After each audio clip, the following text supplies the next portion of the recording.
Welcome, welcome, ladies and gentlemen. We are prepping the stream right now. We'll be live in approximately 3.5 minutes-ish, around that time. Welcome everybody on YouTube and Twitch and Steam on our homepage.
Greetings and welcome, ladies and gentlemen, to the official ROCKFISH Games stream. I'm your host, your servant, your guide, Eric Schrader, the community ambassador for ROCKFISH Games. I am with Gary Geekbytes, our other manager. Howdy. Perfect, wonderful, always perfectly timed. And today we are going to be cruising through more of the Nightmare gameplay that we've been doing since release. While we are doing that, we're going to be answering questions that you guys have from Twitter, from Twitch, from Steam, from YouTube, from all the places. I said Twitter first. I meant to say Twitch. I guess we could answer from Twitter. That's not necessarily a thing, but yeah. It's going to be just a nice little way that we bridge the gap between developers, community, wrapped up in the week. Normally, I like to give you guys the goings-on of what's happening here at ROCKFISH, and you know, we're in such a beautiful spot right now. We're in such a beautiful spot because right now we're cracking through so many bug reports and so many little feature details that we want to polish and tweak, and so many other things that I can't even begin explaining, because we have a content update that we want to work on for you that will be pushed out for free. And we also want active premium DLC offered to you next year. And there's a lot of stuff that we have in mind for such an expansive addition to the game. So it comes with a lot of hiding things. Woo!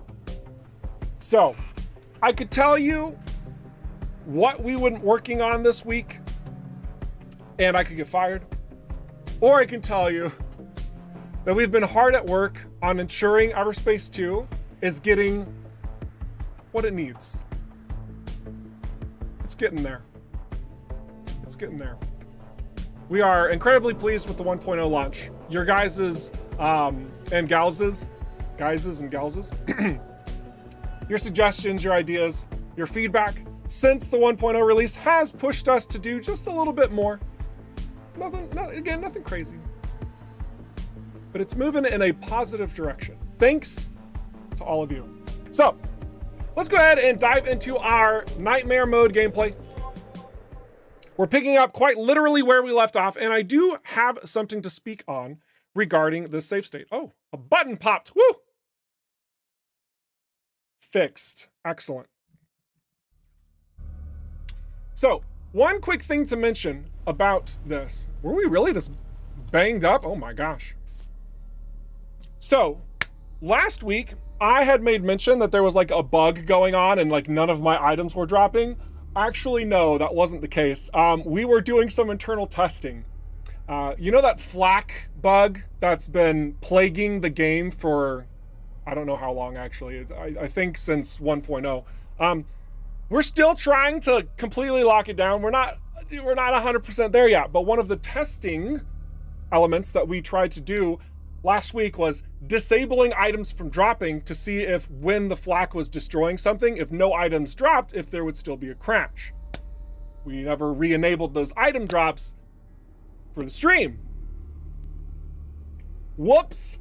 So don't worry about it. It's fine. So we might do a little bit of backtracking to pick up some things that we possibly missed, and also, outfit ourselves since we are quite lacking on items. We're level 6 and we've got some level 4s and 5s in there. On Nightmare difficulty, that's not exactly the best thing ever. So, definitely going to satisfy those requirements here. And again, through the process of doing this Nightmare Mode, we are picking any questions that you all have, and we will be answering them. Oh, level 2s, man, they're not even gonna drop stuff for us because they're a 4 level difference. Did you know that? If enemies are too low a level, they don't give you experience, they don't give you item drops, they just give you a minor headache. But we do want to complete this Minesweeper task. I'm in a gunship, I'll be fine. Oh yeah, sure. Excellent. Good afternoon, Space Cowboy. Thank you, thank you. Welcome everybody to the streams.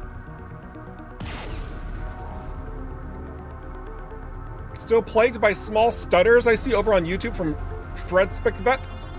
That's unfortunate, I'm sorry. Sorry to hear that. I know that the team has been working on a bit more optimization in certain regards. Some probably more than others. There's been a number of elements reported, and just that we kind of knew about, in regards to like the Gilbert Naval Vase, for example. That's one of the, unfortunately, it's one of the worst performing locations currently. So yeah, does it need some tweaks? Yeah, we would love to. We would love to tweak it further. Are we going to? I mean, we're sure, we're trying. So yeah. All part of the process of game dev. But yeah, I wanted to complete some of these jobs. We're done here. Cool. Hello, this Nifty Station? You're speaking to Nifty Station? Job's complete. And I also wanted to take care of a couple locations that I think we've already been to, for example. Yeah, because we went to Cedo Orbit. But I want to go back there. Level 7. That might be a little too much for us. I want to go back here because I want to see if I can do, if I can get that mainframe override from this location. When we went there last time, the item wasn't dropping because of our particular build trying to find bugs. It didn't drop. I want to see if my save is completely borked for good and I can never get it ever again, or if I can somehow extract it. But yeah, how's everybody's week going, by the way? I know we're reaching the conclusion of it. I know some people celebrated a bit of Star Wars stuff yesterday because it was May the 4th. I was one of those people. I guess you could say that I like sci-fi. Just kind of curious where you're all at. Gilbert has the best weather, I see. Oh my gosh, you guys. All right, let's see. We were over here before, and we tried to complete this little space. It did not drop us any goods. Let's see if we have a chance to get them.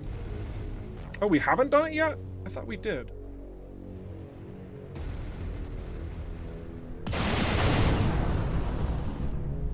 Either way, I thought the save was after I had accomplished the task, but maybe I saved beforehand because I wanted to try to do it again. I don't remember now.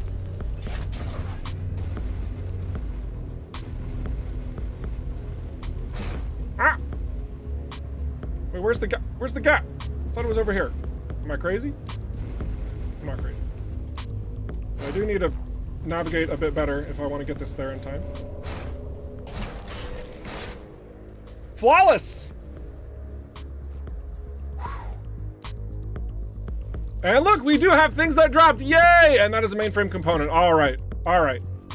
I am pleased. Game is now working as intended, and we got new boosters to boot. Customize our gunship a little bit. That's some fancy fun right there. All right. Picking up things. Look at this. All right. All right.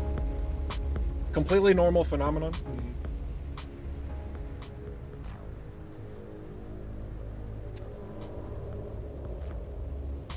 My gosh, I see the week was unfun for some people, but you were playing other games. Okay, that's good at least.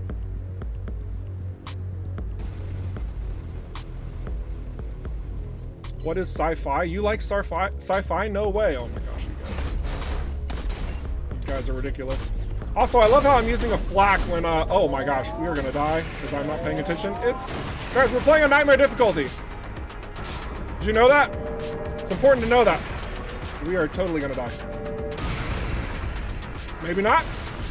Maybe we're gonna be just... All right. Are they coming at us? I can't tell. Nanobots! Oh wait, I have to wait for it to be collected first.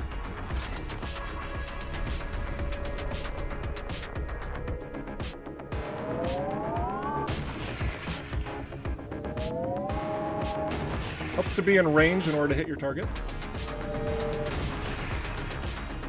Also helps to have energy, but you know.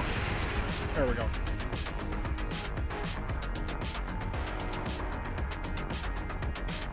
Proto Scout. I don't like the way that sounds.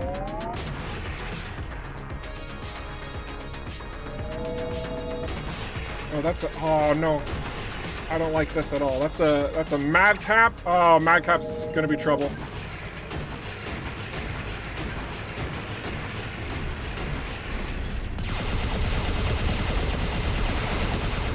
Maybe not as much trouble as I thought it was going to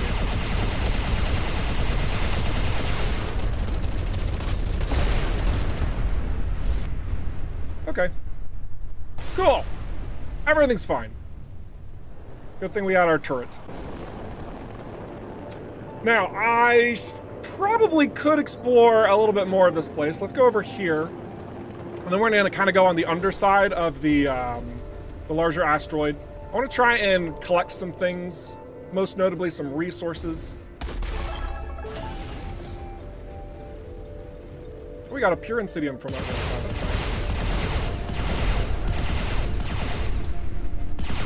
It is hard to see mines when you're looking directly into a star that's right next to you. All right, here we go. All right. Already feeling so much better. Already feeling so much better.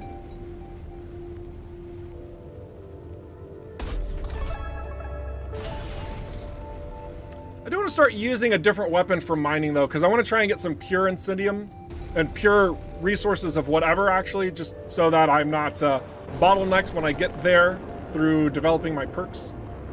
The flak is very efficient when it comes to time with resources, but because it only hits once, well, needless to say, it doesn't have as many opportunities to collect the rare resource. It's a little bit of a trade-off. A little bit of a trade-off.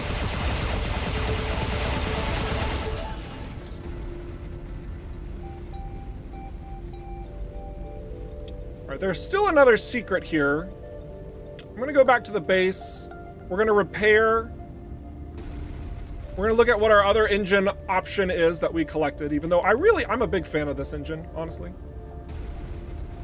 But because we can customize, we might as well look. You know, might as well look.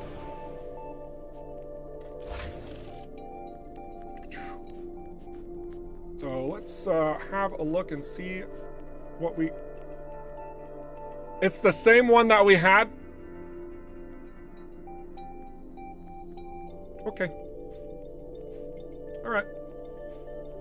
It's fine. It's fine. I'm not upset.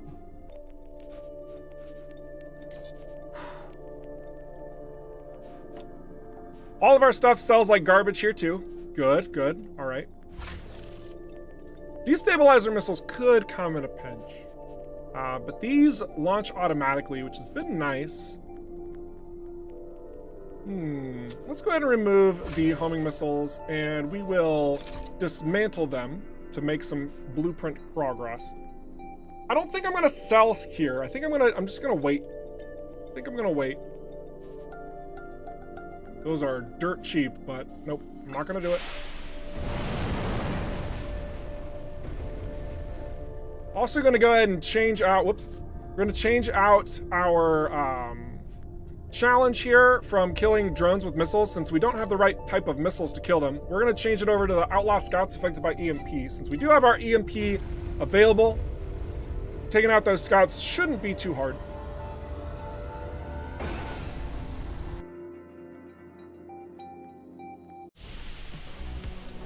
Hello, I'm seeing a few newcomers, some first-time chatters. Welcome, welcome everybody. And I see just a really quick observation from an individual named Spliff, that the enemy locators are a little bit challenging to see by those red triangles. Yeah, I mean, if they're off to the side, it means that you have to turn in that particular direction to get to them. The larger they are, the closer they are to you. And that's about the simple sort of, ooh. Let's do this. Let's do that one. We're gonna take that one. But yeah, we do have some color correction options as well that might tweak it a bit further for you, Spliff. If you just go right into your settings, there's this color vision deficiency mode. And when you cycle through it, it gives various types of color vision deficiencies. It might be just that little bit of adjustment you need. Who knows? Who knows? What's your favorite obscure piece of lore trivia that you've been dying to share? Oh my gosh, there's so many different little things of lore that we've done. And some of it's like not even relevant because it's just back-end data we have for the game, right? It's not necessarily imperative for your character story, but there are things that are going on. So you'd only get like little samples of them just to make it, just to generate an active living world, right? We have little stories like that behind the scenes. It's hard to say which one's my favorite. I am really happy with the way that the Drake Systems lore came together, though. Really happy with how it came together. There's a number of details surrounding how Drake came to be that aren't simply explained by doing the missions. Like, you get little tidbits here and there, but you don't get a lot of information. This is also going to be a little bit more difficult than I would like it to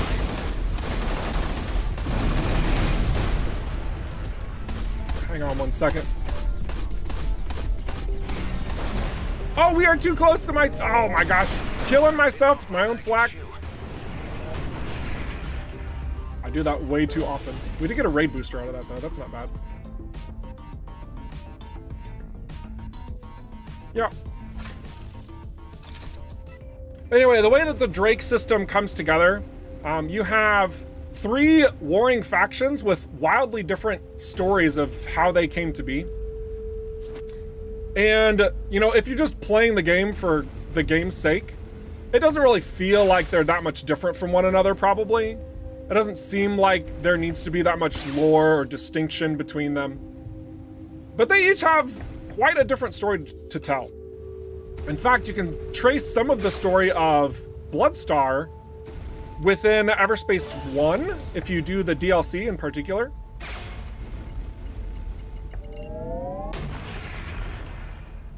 And both the Retaliators, which were previously known as the Phantom Retaliators, and the Zerulia faction, both come from a similar state during and after the Okar colonial conflict, but they took different sides. So, for example, the Retaliators were the ones who wanted to make sure they were looking after their own, and they hunkered down in their bases to ensure everyone's needs were being met, where the Zerulia were wanting to, like, take over much of Drake in order to extract all its resources for the colonial fleet. One side wanted to help the colonial fleet during the war, and the other side did not. And after the war was over, they kind of retained a little bit of that allegiancy, but they're also both very much independent from the colonials as well.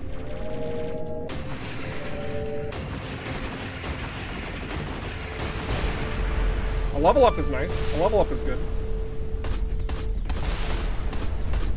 Anyway, I could go on and on about the Drake factions and how distinct they are, but we'll move on. But I'm really happy with how that came together. We did have, strangely enough, we had an incredibly different original concept for Drake as a whole. Completely different concept. But I think it was a good thing that we didn't go in that direction, and I'm probably also not going to tell you about it because we might use the idea somewhere else, maybe.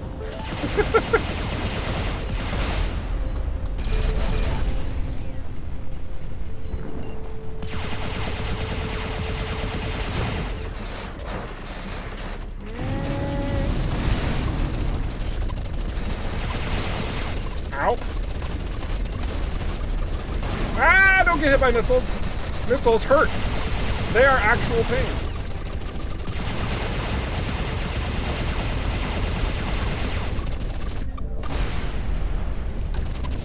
Not what I meant to do, but I'll take it.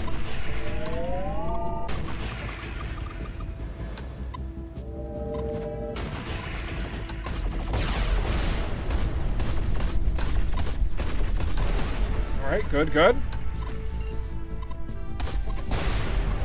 Ah, how did that not hit both of them?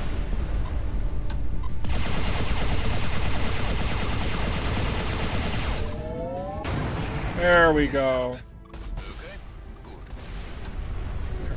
Cool. Goodness, getting items is so nice. That being disabled in a looter shooter, that was pain. That was actual pain. Wait, what? Did I look over, he steals the question. Are we talking about me? Did I do something wrong? Yeah, I was going to ask that question about the law, and then you just swooped in as a magnificent person you are. Stole my question. I mean, it's a fun question. There's so much to answering that, though. There's so many like little sequences in Everspace 2, sincerely. Like we thought about, well, how would these characters act if they were, you know, kind of like these colonials that are on the fringe of survival, but they're not really outlaws, but they don't really want to follow the laws, you know, etc., etc. And like, what would happen if we did this with a story arc that impeded upon the progress of these other, you know, etc., etc. It's just, there's a lot that we did on the back end before even just making the story exist, right? We wanted the story to get pave a path through a living world. So that living world from our end had to be established first. The characters, the events, the activities, the politics, the, you know, the whatever. That had to be set in stone before we could walk you guys through the story of Adam Roslin and him just struggling to survive out here, right? Because now when we're telling the story, we can say, oh, well, he's gonna run into this character at this site. Well, how is he gonna be significant? And what's his story, right? Like what's the relevance to why Adam needs to meet this person and what's going on in their life, right? Like what's gonna be their sort of twist to all of this? So through doing that, it gives us a strong opportunity to do storytelling much more effectively. And that's why it's hard to answer, because there's so many of those little details. So many of those little details.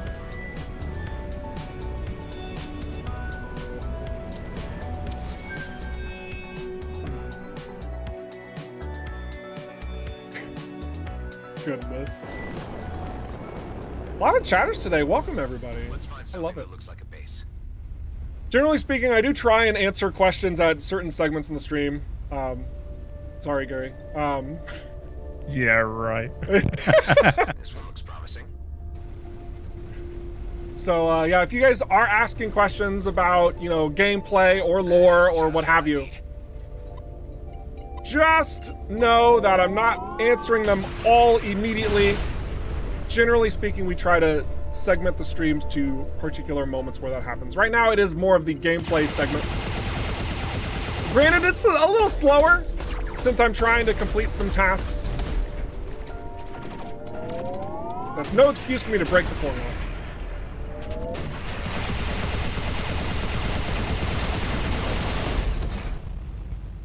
Really gotta be careful with that flak. Whew. Picking up lots of goods though. This is nice.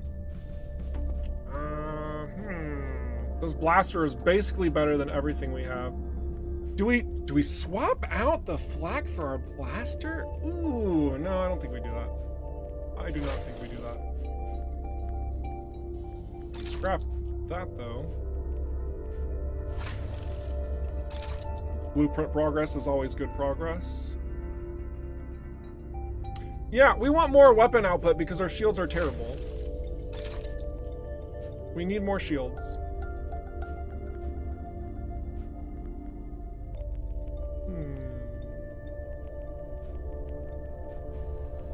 Let's work on that blueprint progress as well.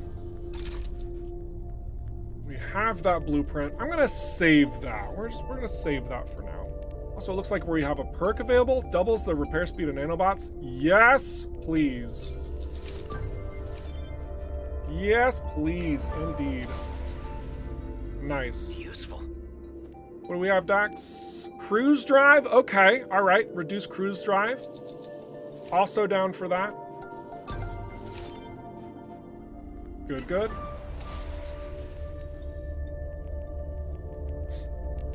Excellent. Now we are short on funds, so we're gonna have to, you know, get some more of that. That's fine. There's a turret right there. All right.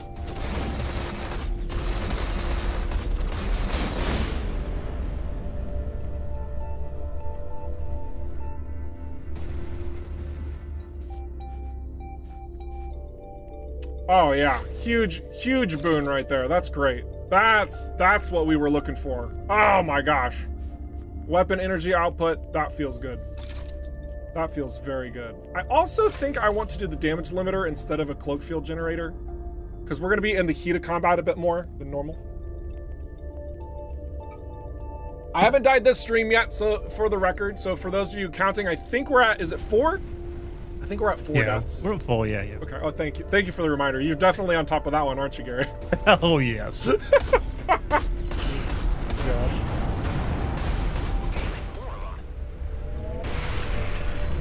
Incoming.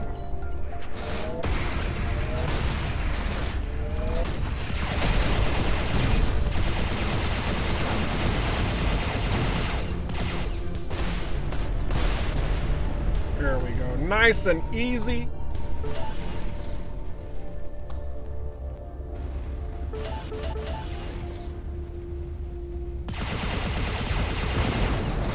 Man, the process to get these bases to where they are at in the current game, it probably took too long. But some of you guys maybe remember during the early access phase, where whenever you are fighting a base, you barely got any information on what to shoot. And sometimes it could be challenging to know where a turret was at, or an energy coil, or a fuel canister, any of those things. Can't find it or too dangerous? Let's just say it calls for more advanced planning. I'll focus on the next one for now and then meet you. We're fairly happy with how it's came into its own. See you at base. All right, let's move on.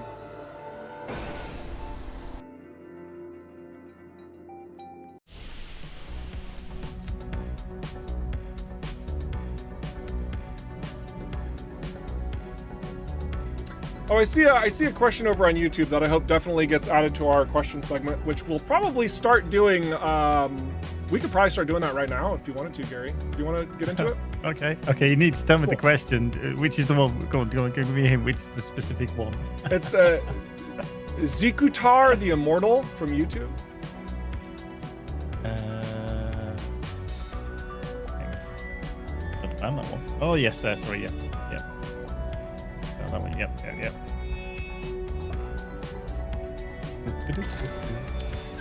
Got that one. Right. Let's dive into some questions that people have feverishly been asking. First up, we have Varric over on Twitch, and they're asking, are there going to be alternate rank for ship wings like Tempest for example, for the Vindicator, or more ship customization coming down the pipeline? Yeah, there's actually going to be more customization regarding ship wings, bodies, and engines. Because I'm sure you guys have seen it. The medium ships have so much more regarding that customization than the light ships and the heavy ships have, right? Preferably, we would like the lights and the heavies to have the same number of customization opportunities that the medium ships do have. So that would mean we'd have to add more bodies and engines and wings for both the lights and the heavies. Then you might be wondering, well, okay, but that wasn't entirely my question. I was asking about, like, will the mediums also get more to them, right? Maybe. That's hard to say right now because, again, we want to bring up these other ships to have more of that flexibility of choice. And once we get there, or if we get closer to there, I should say, then we can start asking, do we want to develop these other ships further? Because again, ideally, what we want to do is have the same opportunities for every single ship. For every single ship. I think this is the site for the, this is going to be too high level. I'm going to try it anyway. Let's answer another question. Okie dokie. Right. Question from YouTube this time, from Fred Specvet. Earlier you said that EVERSPACE 2 is getting what it needs. What exactly does it need, according to Eric and the team? Yeah, honestly, that was a poor wording on my part, because that implies that it doesn't have what it needs at 1.0, which is false. When I speak towards what it needs, I am using a terminology based on how I'm observing what you are all saying. I've seen so many powerful ideas and suggestions and thoughts coming from you guys that for me, it almost feels integral to incorporate into the EVERSPACE formula, right? But from a development side, 1.0, EVERSPACE 2, this is a content complete game. Everything that we were shooting for, everything that we wanted to maximize for our vision, it is currently present in this game state. But even still, after 1.0, I'm not going to say that we can't be open to more additions and opportunities, right? So when I said, earlier when I said, oh yeah, the game needs more, it's kind of referring to what's been spoken about in various social circles, those surrounding the game. And yeah. So, is it necessarily needed? Being a bit semantics focused here right now. No, it's not needed. Would it be nice? Yes. Are we considering some things to add to the game? Yes, for sure. And we'll have more to show, as well as talk about on that front, somewhat soonish. Somewhat soonish. I'm hoping even by like sometime this month. Maybe that's too hopeful. There's a lot of back-end elements that we have to tackle before we can show stuff, by the way. Because I mean, if we were to dive into all of the elements that we want to accomplish for the DLC, for example, first off, I can't tell you those details. But second, there has a lot of groundwork that has to be established first that simply can't be shown and for quite some time until it gets to a state that's even remotely ready, right? It's a process. So yeah, when I refer to things that it needs, it's, yeah, a bit of a slip of the tongue, if you will. Game doesn't need it. It would just be nice. It would just be nice. So next question. Right, we have one from Alethaniel over on YouTube. Why is it that you only sometimes get circuits but always get spare parts? They haven't seen anything that uses parts but not circuits. Haven't seen anything that uses parts but not circuits? So within the crafting menu, you're almost always getting an equal number of circuitry and spare parts. And those are always going to be used to craft your commons. I think it's even, yeah, it's actually, I think it's used in all of them. Yeah. Your spare parts and your circuitry, that's like the foundational components in order to craft anything that is related to a weapon. So primary and secondary weapons in particular. I also think modules, yeah. Your primary, secondaries, and modules, they all require those spare parts and circuitries in order to build new. The main reason why this is utilized in that capacity is because you gain these by breaking down items, and then those broken down items can be used to make new items. It's just a recycling process, right? This, however, is different from, I say that, and now they're also used for consumables. Whoops.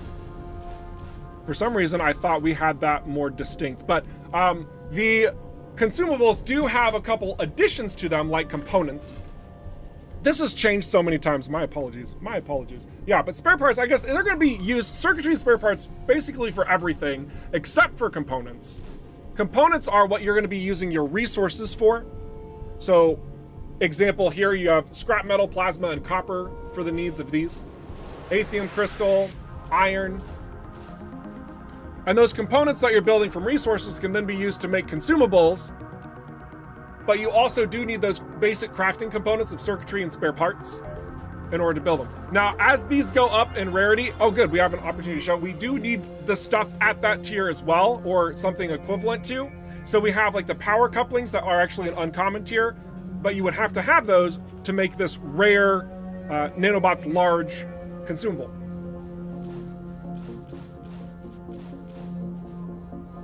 So really the thing I need to just say straight up is that you're getting these from dismantling, and then you use them whenever you're putting an item together, generally speaking. Primary, secondaries, modules, and consumables use it. I don't, do catalysts even? No, catalysts don't. Catalysts are like all components.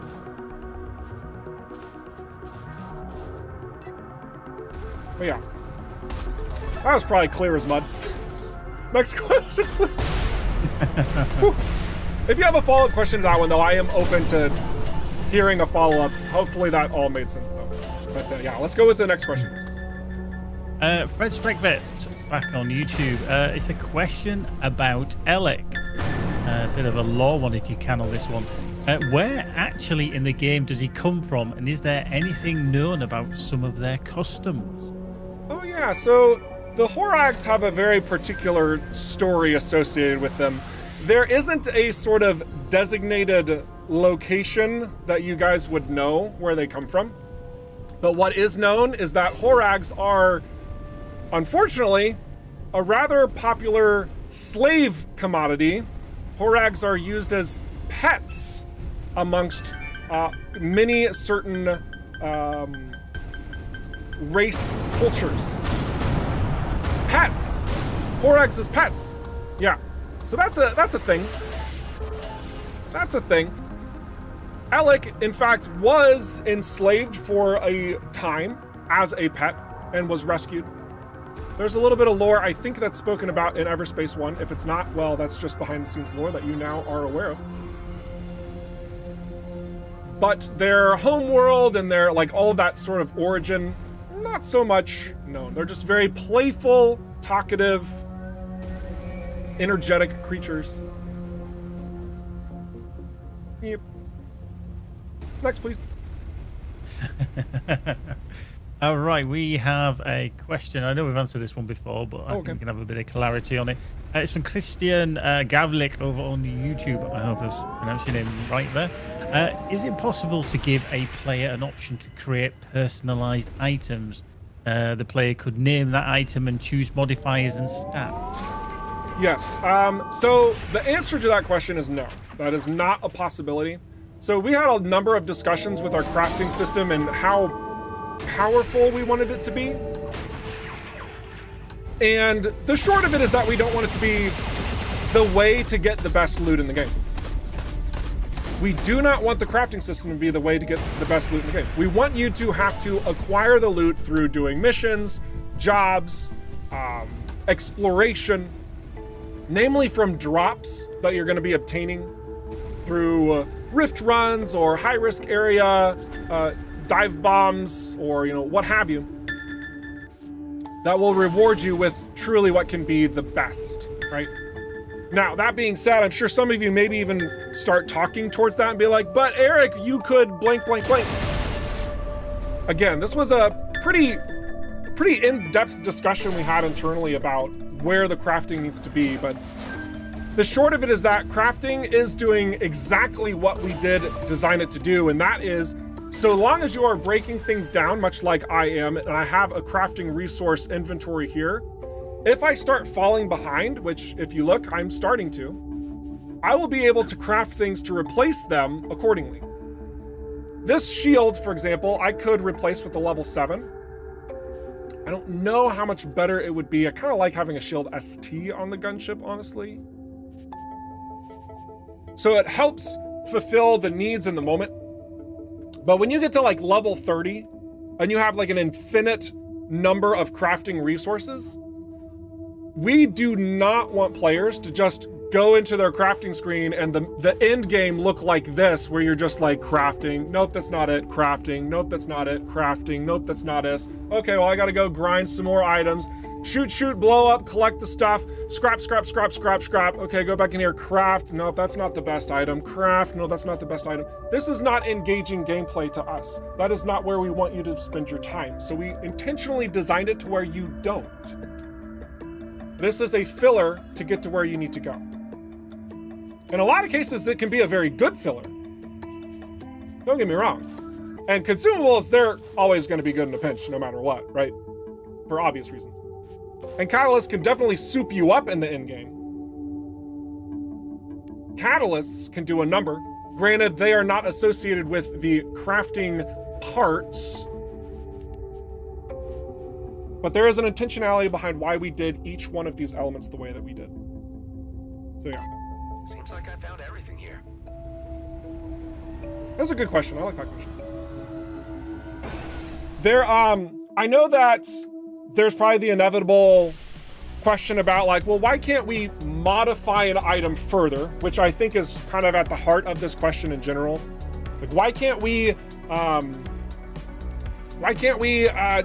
take this rapid railgun and that modifier that says 10% of energy damage bypasses the armor. Why can't I change that to bypass the shields instead? Why can't I do that? Why isn't that a possibility? It's been something that we've spoken about internally. It might be something that we look into further. It might not. There's a lot of factors that depend on what that looks like. Much like the catalyst can help out a specific build, there could be reasons why if you are going for a certain item, you get like 3 modifiers you want and the 4th one sucks and you want to like re-roll that. We understand that. We've played Diablo. Like we get the satisfaction for perfecting a build. So just know that that's out there. It's something that we are aware of. I can't guarantee that'll happen, but it is something that we are paying close attention to. That's probably more the answer that you were looking for, is my guess. We are aware of the desire to do so.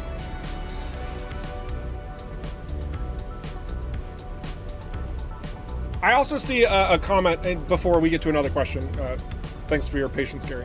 The comment is, I would love a consumable that rerolls modifiers. That's an interesting one. We want to make sure that the consumables have more functionality from a gameplay standpoint, as opposed to like a utility backend preparatory standpoint. So what I mean to say is, more or less, we don't want consumables to promote the systems behind the scenes of gameplay. And on the front of having a consumable that would then change an item's behavior in some way, a specific item's behavior, like a modifier on it, that means that now all of a sudden we've put a sort of process of you have to get all of these parts to then go in and make a consumable to then go in and change your item. And that starts becoming a little bit more complicated than what the intended crafting system is. There's good intentionality behind it, for sure. But at its core, it's a bit more than what we would like to do.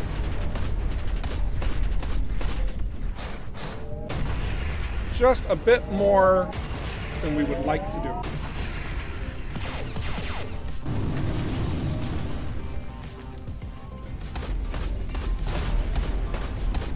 All right, let's go ahead and answer another question while I'm clearing out all of these outlaws in this territory. Okie dokie. Right, we have a question from Akara Vortex on YouTube. Are you happy with the current in-game balance? Is there any weapons under or overpowered? Synchro pulse each too much power, for example. Any perks? The nerf of reactor armor was a huge deal, and any planned changes? Well, what a question. Are we happy with the balance? I mean, for the most part, yes, we're quite happy with the way that everything's come together. We've had an astounding number of corrections guided by you guys, the community, to get us where we wanted to be. And to say that we're not happy with the balance would be kind of a disservice to all of you, I feel like. So I can't say that we're not. That being said, I mean, if we can do more and make the experience more fun through additional balanced opportunities and promoting more ways to play the game, I mean, yeah, we're gonna look into that and see what we can do. So there are some things that are definitely not in a territory of equal opportunity.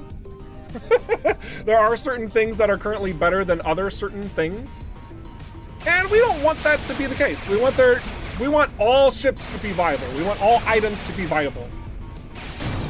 But admittedly, getting the balance right for that is incredibly challenging. But we're gonna try anyway. We're gonna try refining some systems here and there. I can't be more specific than that. I don't want to tell you what you can go in and exploit right now. Not that there's too much that can be, but you know, I don't think it would be fun or it makes sense for me as a developer on this title to tell you how to unintentionally play the game to exploit its systems. Because there's a reason why we have intended design for you to follow. But thankfully there's nothing that's like absurdly broken. There are a couple things, but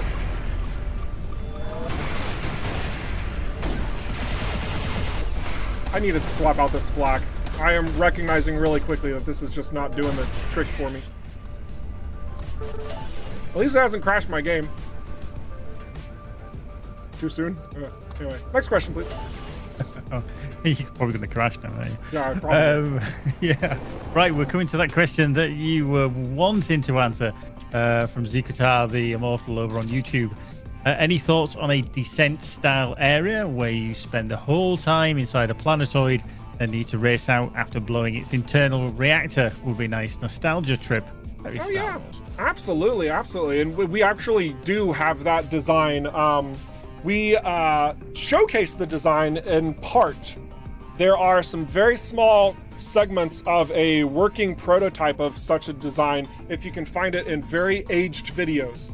But this is what we were speaking towards in regards to the Outlaw Dreadnought, which is a massive ship that you would have to fly inside of in order to destroy it. There you go. I can't really speak on it beyond that. That's what we spoke on it from a public standpoint. But very much lines up with those core ideas that you just spoke towards. We're gonna make a coil gun. I think this should be okay, yeah. We're gonna do this coil gun instead of the flak. Yeah. See you later, flak.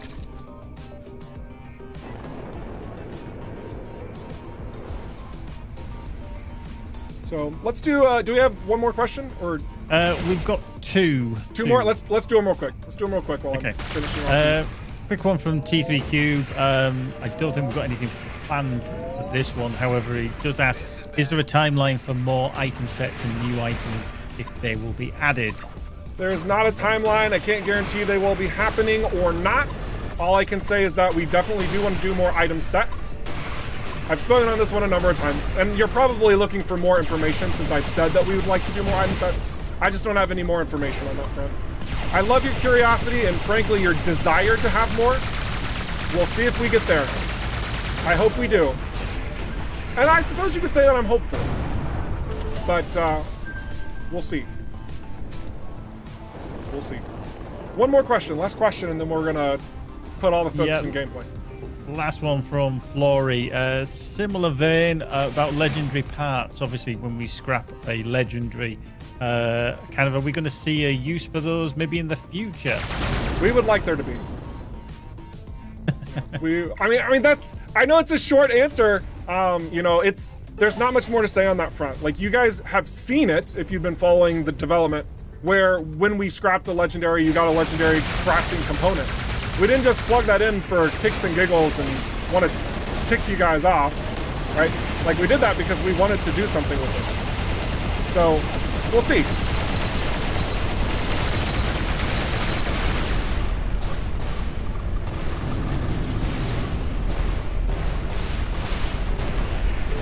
All right, cool.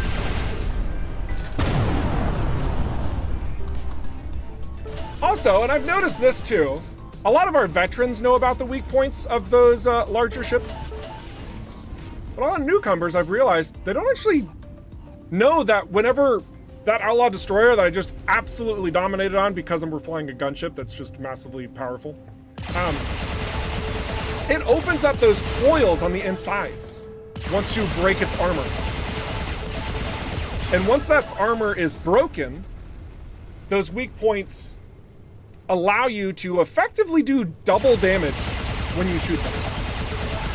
You do a massive amount of damage to the target just by shooting in that spot. And because there's no more shields or armor in the way, it's effectively taking the full extent of your DPS, both of them, you add both kinetic and energy together, and then from there, you double it. Why isn't it set in the game? Because we want you guys to figure it out, that's why. They're highlighted, they're glowing bits. Come on, you're a gamer. When you see a glowing bit, what do? Come on! Come on!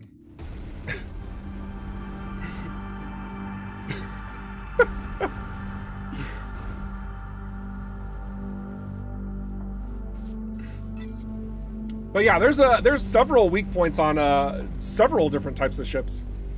And admittedly, we've gone through a number of phases with how well the weak points are observable. At one point, they were glowing way too much, and we had to scale that back. We did. There were several improvements and adjustments on that front so that the weak points weren't so obvious that everyone would know about them. We want those to be more discoverable than not, so that when you do find them and you start dishing out serious damage, it feels good. But certainly keep your eyes peeled because, again, that's not the only ship with weak points. There's several that have it. Oh, I'm not trying to be rude. I promise. I'm having a little bit of fun with it. Come on. But yeah. If that did come across as rude, I apologize. I sincerely, not trying to be rude here. I'm having fun. And if you're here looking to be super serious all the time and not have fun, maybe you should just go. Oh gosh, speaking of going, woo! Let's focus on survival instead of bad-mouthing chat, huh? All right. Woo! There we go. Much better. My lights were off? Oh my gosh. You see that little yellow marker in the upper left, by the way? That means that your lights are off.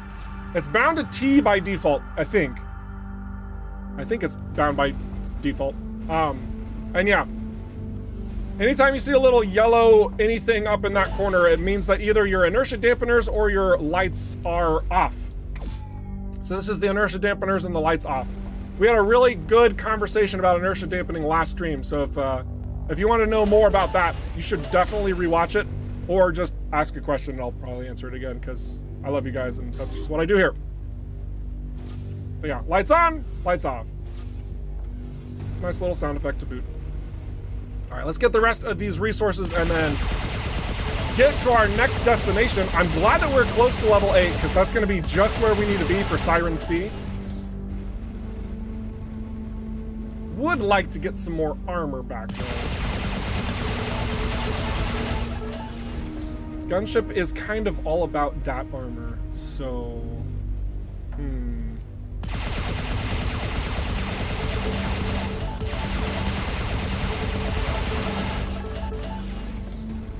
cool. Now was that for? No, that's not. Okay. We need Aethium crystal. Oh my gosh. For some reason I thought we needed iron. Nope, we need Aethium crystal. Okay. Crystals for our tractor beam next. All right. So now let's go ahead and jump on over to Siren Sea, continuing the storyline. Gunship, best ship. Yeah, a lot of people love the gunship. It's a good ship. It really is. Oh, now you turned your tune, don't you? No. It's a good ship. I'm avoiding my own opinionated commentary on the subject. Okay, Gary, that's where it is. That's where we're at. Okay, gunship's it's a great ship.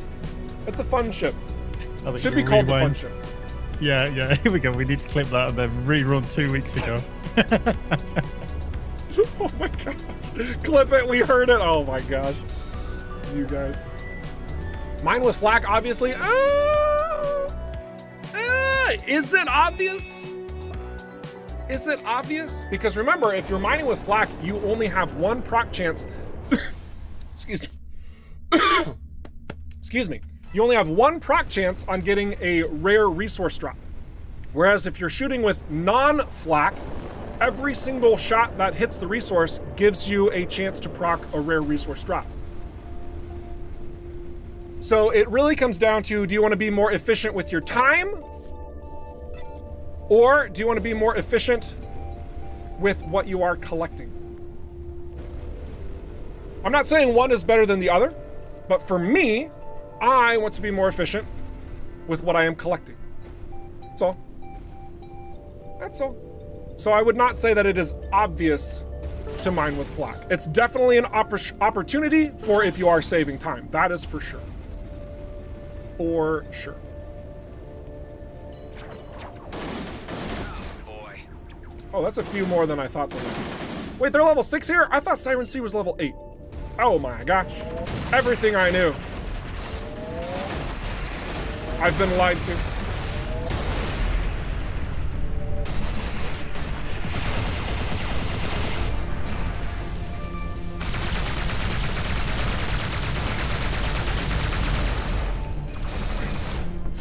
Oh my gosh. Is Igmar here in the stream? In the discussions that we had about the level up blocking view? I hope we rewatch that segment. That's going to be a point of conversation internally. Did you just go into photo mode before you blow up that blood stat? No. Oh, whoops. I was just going to try and get a kind of tutorial on people do struggle points. with taking up. Yeah. Yeah. No, that would have been smart. And you guys should know better. Coming to these streams expecting me to do smart things? Come on, jeez. What in the world? But no, next time we do that, that's a really good idea. We should show a little bit more of the weak points. And you know, something that's kind of fun about the Vanguard, obviously we're not flying the Vanguard, but the Vanguard makes its own weak point. For any of you who don't know, the Vanguard is a light fighter that whenever you are behind a target, when you're effectively shooting at its engines, you have increased critical hit chance. And that thing can proc like nobody's business. Oh my gosh, it's delightful. Now, I'm not gonna say that the Vanguard is like the epitome of awesome when it's up close and personal to maximize that expertise, but it's definitely something to be enjoyed. If you haven't experienced it yet, you should try it out. It pleases me.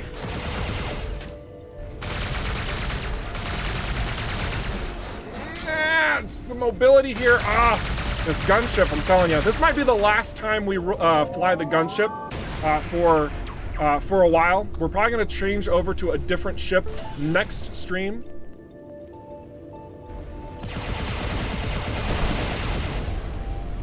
Just the two of you? All right. Normally there's more than that.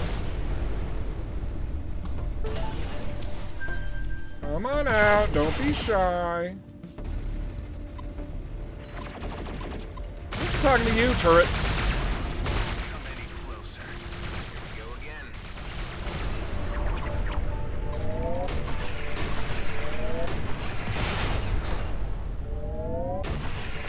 Excellent.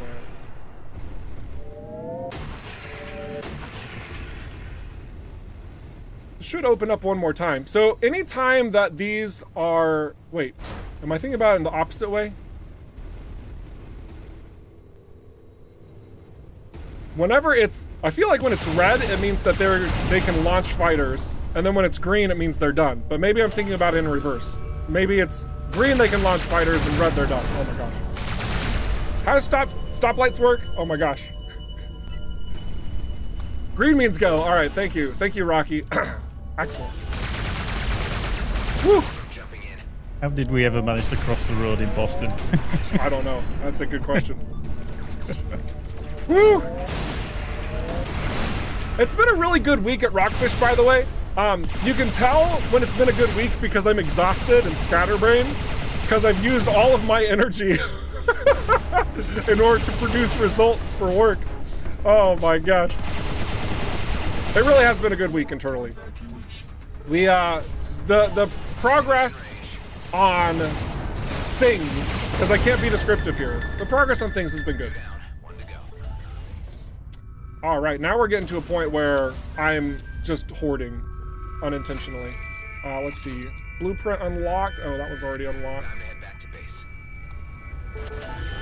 I don't want to head back to base yet. I want to do this fairly easily findable one. But I am going to clean up our inventory a little bit here because this is a messy disaster. Like, let's be realistic here. Beam laser could be fun. Scattergun would be amazing, honestly. I love a scattergun. Gauss cannon's also fun. On the gunship, it's incredibly loud, however, so I'm a little hesitant. I want to keep my raid booster, but that is a really good recharge booster. The speed gain, more speed gain for heavy ships, I feel like is better, however, in general, because that speed overall makes even like this style of movement, like trying to dodge without boosting, because your speed is adjusted, it does in fact assist you. Fun little fact. Probably not by much though. I mean, let's be let's be realistic on that front, but still. Where did my energy sphere go? Did I let go of that? Did I really? I'm not sure. I'm not sure I buy it. Let's try that again. Take two. There we go. Beautiful.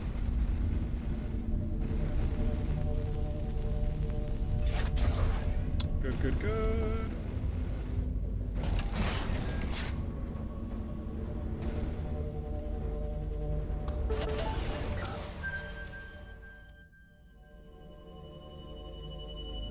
Okay, yeah. We're gonna do that instead of the destabilizer missiles. A mainframe component. Enough of these and I can get upgraded. Bonk. Alright. One of the little tweaks that we're going to be doing is in regards to the cockpit overall. It's one very subtle adjustment. Super tiny adjustment. And I wonder if some of you have actually seen it and know what I'm talking about.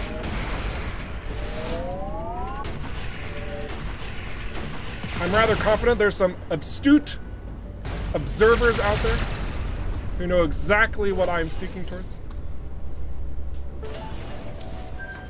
The symbol, yep, you got it. We have seen some folks identify some, how to say, inversed imagery as well. So little tweaks here and there, little things like that, just helping to polish the game ever so slightly further. And don't worry, I'm going to get a little bit more up close and personal with this to highlight what's going on. All right, so here is a ship that has weak points. Now, admittedly, we're in photo mode. You can't actually see the weak points as well because they don't glow. So we'll try to get even closer in game. But these big old plates, this plate, and that plate, and that plate, and this plate, all of those are weak points on this ship. That plate, this plate. And perhaps, did I shoot this plate off? No, I did not. I did shoot this plate off. So there's no plate, oh wait, no, it's right there. Let me try and blow some of these plates off so you can kind of see. So yeah, now this plate is missing versus the plate over here. Oh, and now it's highlighting so you can see there's this little orange glow that goes over the top of each one of these plates. So every single spot that has that little glow, you can't really see it on the front right now. Every single spot that has that orange glow, these are weak points on this ship. So normally, like, look at that armor bar on this ship. All of those spots are adding to its armor. And every time you blast one, you peel off a considerable amount of its armor, making it harder to survive. So just one simple little understanding. I am going to scrap this. And I'm going to scrap a lot of this stuff, actually. I'm going to hang on to that, though. I'm going to hang on to that beam laser. Oh, why did I do that? Those are mediums. That's small. And it's not a big difference, but it's a difference. I'll take it. We get a blueprint out of the mix, so. Honestly, I need my current coil gun to be my kinetic damage, so this is not a good opportunity, even though the Prime Zapper is a beast. It is a very good weapon. Might be my replacement for the Jaeger, actually. It's hard to say.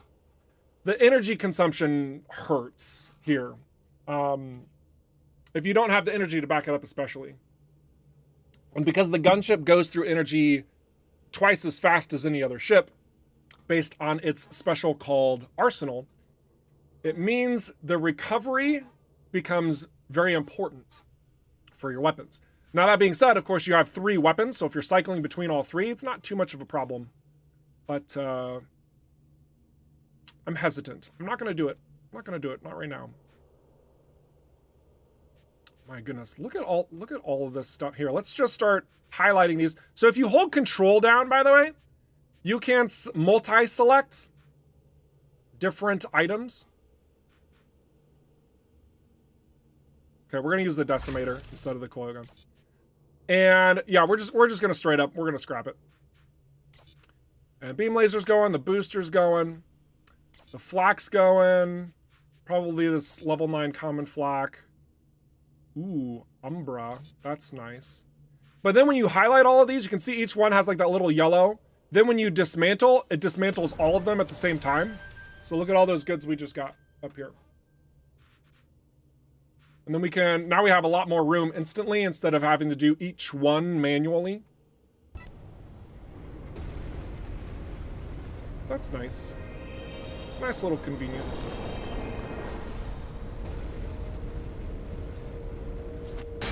Oh, whoops. I should probably look at what's going on the screen instead of looking at just the chat. Wow. That was a large portion of our armor. Woo. Flying Duchess. Red for stop, Eric. Red for stop. Thank you for the reminder. I appreciate that. Goodness. All right, repair our ship. Let's look at the shop. What opportunities do we have? Some ramen sales would be okay. That's not a lot. It's not a lot of money. We're just going to clear that out. Goodness. Mining equipment, that's solid. Seeds are okay. I'll take it. We will take it. We'll sell the peacemakers. Look at how much space we're making. Oh my gosh. Is there anything decent to purchase? Cooling unit. Do we need a... No, wait. If we needed it, it would be highlighted on there. If we needed it, it would be highlighted on there. So, all right. Where are we at with the tractor beam crystals? Not well. Okay. This is fine. We're going to hang on to this higher level stuff. This is fine.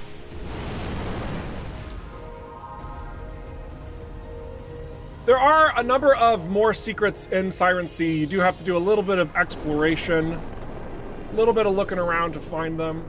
Like this, for example.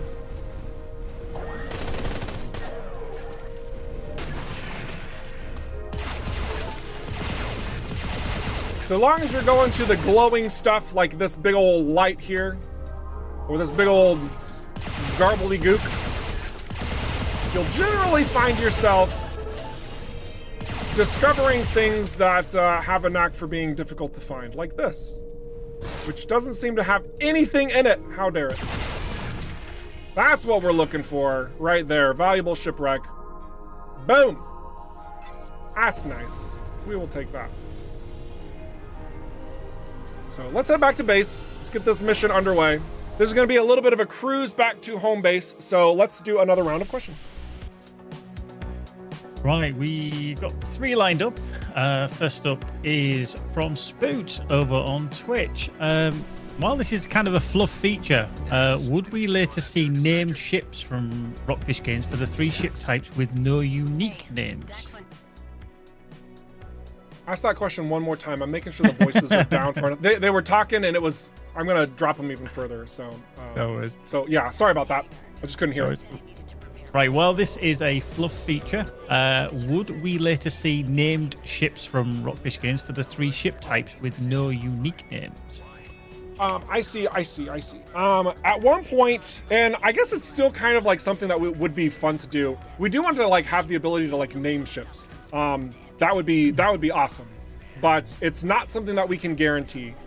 You can see a little bit of those results based on our Kickstarter backers. So there are named ships in the game that come from the spaceship designer tier.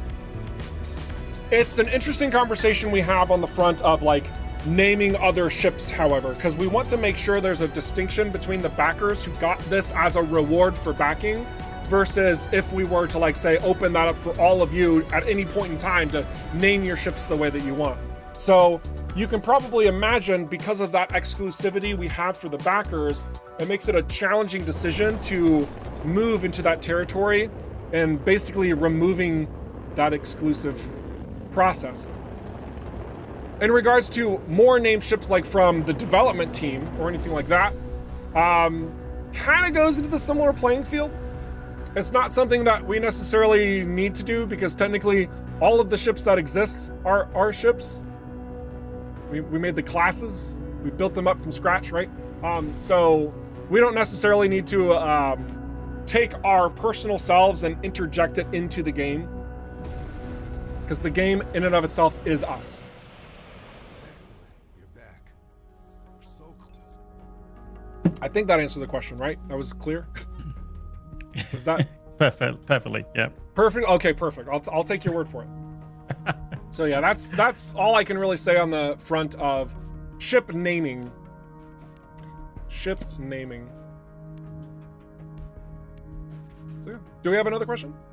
Yes, actually, one of them's a little query from last week, and this has been asked by many people. Do we have an update on the booster maths that caused a bit of problems last week? I believe maths was difficult last week. Oh, shoot! I said I was even going to follow up with that. Hang on a second. I know I asked that question. Let me see if I have. Maybe did it get answered and I just missed it? Hang on. Let me find this. Looking for booster maths. I am not seeing an answer to it yet, unfortunately. The team has been working on a number of systems this week that perhaps made it challenging to get all community questions that were floating about answered. But what I can say is that a big focus for us right now has been addressing some concerning elements regarding the game state. For example, like the flak in and of itself, that bug that still kind of persists, we want that gone. We want it gone for us, we want it gone for you.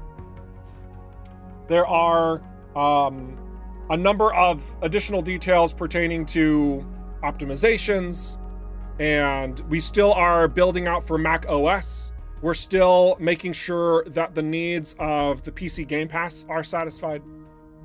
And through that process, there's a lot of technical aspects that are being done. So some of these more, I don't want to call them playful questions, because I do think there's a lot of validity in understanding these values that are within the game and how it's kind of working in tandem with one another. Sometimes it's going to take a little bit longer to get answers to those questions, however, just based on the workloads that are kind of crisscrossing around internally. That being said, I am going to push for this to be answered ASAP. I'm going to just add an additional reminder and make sure that we can get you all hooked up. I'll jot it down right here. Boost maths. Actually, I need to check one other slot to see if I didn't get it answered or not, because we've been having so many discussions about so many different things, guys. Oh my gosh. Hang on, let's see.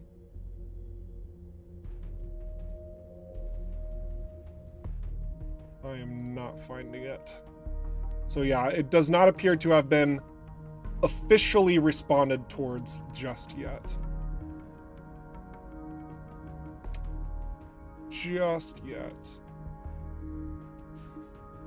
Though it does kind of open up another thing that we have been working on, and that are some of the behind the scenes numbers and how they kind of work in tandem with one another.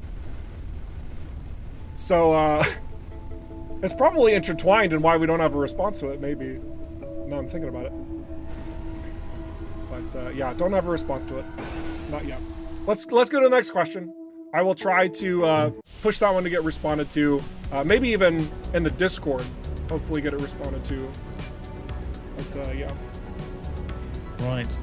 We have a question. It's a bit of a lore question, actually, from Vasiliev McKnight over on YouTube. All right. Why do the ancients hunt Adam? He repairs their structures, but they still don't like him. What is going on? There's quite a bit of history between Adam and the Ancients. And yeah, there's a lot of mystery revolving around why their structures are even functional. And furthermore, you're right.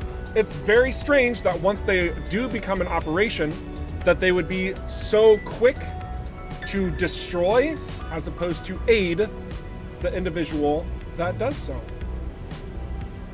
It's led a lot of scientists and explorers to think that the Ancients are straight up just an evil entity that needs to be left alone.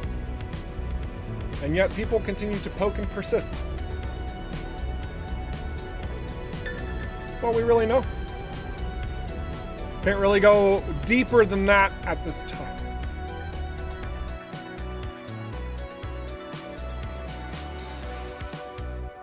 Do we have another question? You've got one last one. Let's do it. It's kind of a feature request from Bearded Frog over on YouTube. Will we ever see a UI option under ship stats that will simply just display boost speed total percentage? It'd be nice if it was dynamic, so that it changed with any temporary buffs, like the Bloodstar Raid booster buff was in effect, for example. So you're talking about like conditions. Is that how I understand it, Bearded Frog?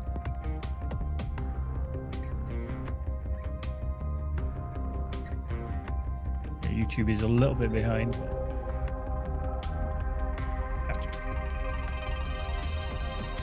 Sorry, I'm feeling this. I have to take this.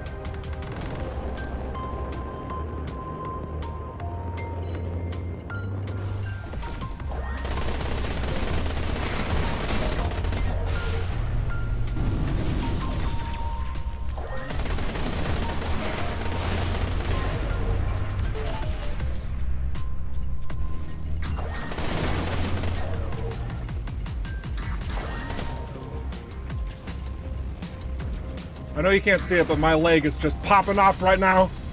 Calm down, leg. I'm just really in this beat.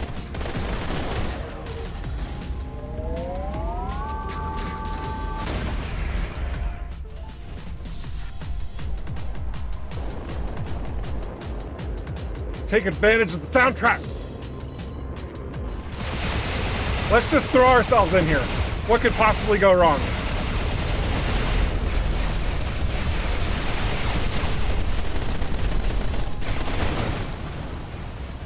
Aside from literally everything.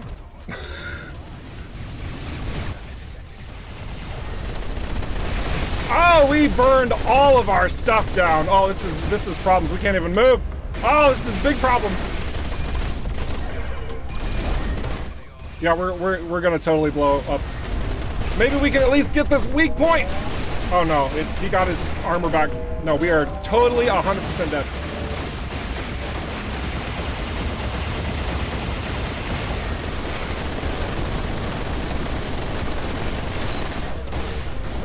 Ah, no! At least get the kill! Oh, I didn't even get the kill before dying. That's... Dang. Oh no, he was blowing up! I heard him. He was blowing up.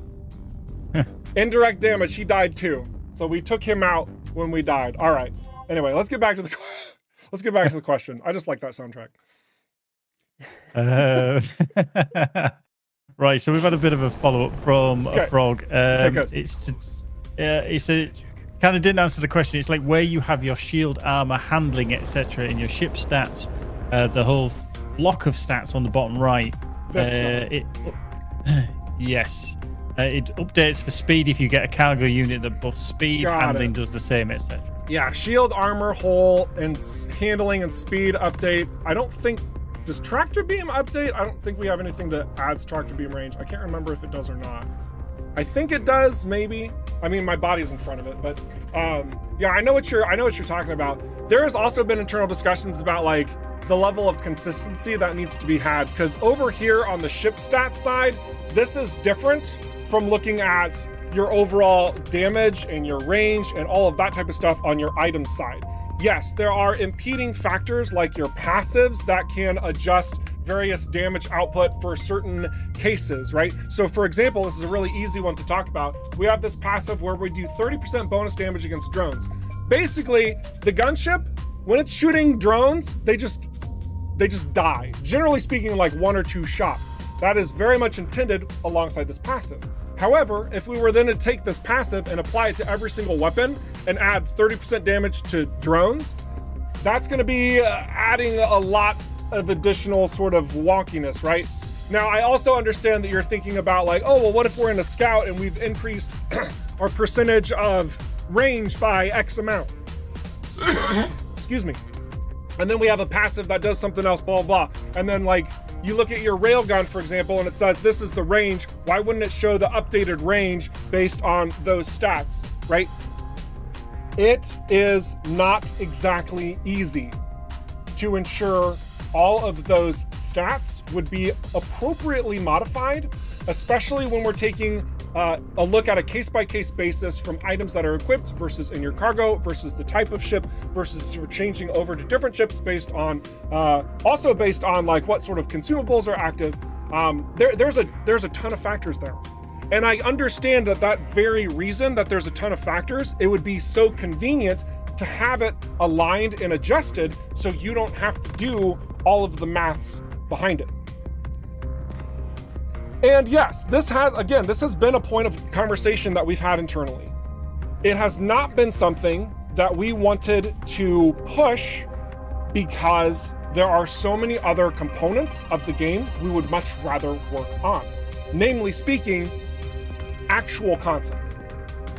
This calculation that would be happening is a convenience factor through and through, a very strong convenience factor, and one that I would absolutely appreciate if it were added into the game space. Please hear me out. You are validated in wanting this. This is not something that we have prioritized simply because there are so many other things we would rather add to the game. Convenience, unfortunately, does fall into the nice to have phase. We are aware of this. The desire to implement this, I have been told, is not exactly high, but it is noted. It is noted. So that's why it's not in, because it would do it'd be a tremendous amount of work for not a lot of effect, unfortunately. There are many other things that we could work on that would. So, yeah. Game dev balance and priorities is not exactly easy. Because I know some of you are thinking, oh, it should totally be a priority based on these reasons of gameplay and blah, blah, this, blah, blah, that. And I would say you're not necessarily wrong. So, but there's a lot of factors there. There's a lot of factors there. Let's go ahead and take out this demolisher.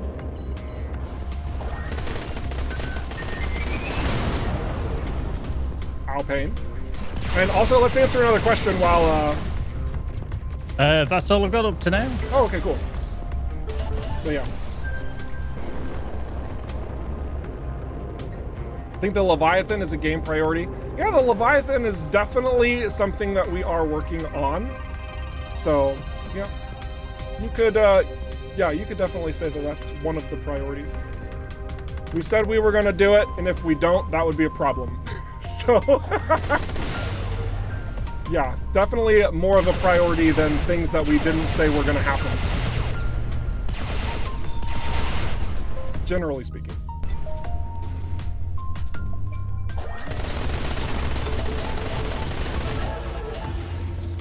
Flawless, oh, ouch. Flawless Aethium Crystal, that's what we were looking for. We only got one, but better than none. How much more do we need for that perk? Where are we at? 130. How much do we don't have nearly that much. We have 69. Nice. All right.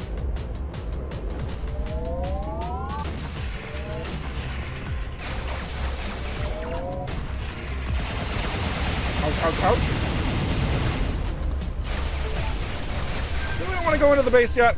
Probably need to drop this guy first. Ouch! Starting to think we need a passive for the gunship that's just reducing collision damage. What do you think, Hans Christian? Woo! All right.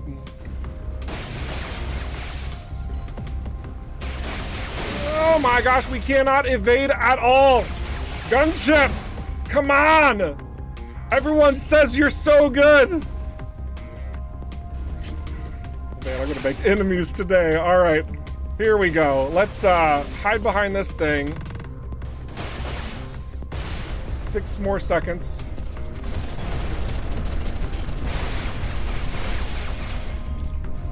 All right.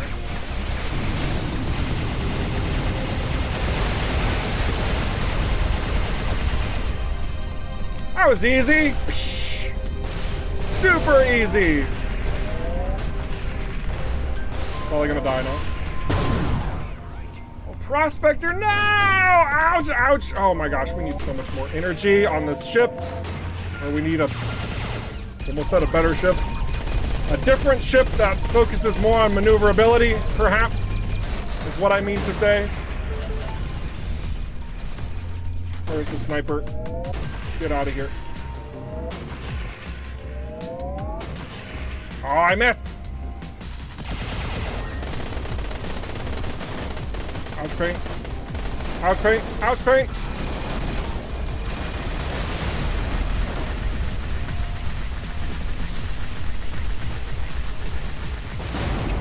I've been practicing leading my targets with rockets, can you tell? All right. This prospector is going to be a problem too. 2 prospectors! Ah! All right, we just got to close the gap. Here we go. There we go. You're no match up close.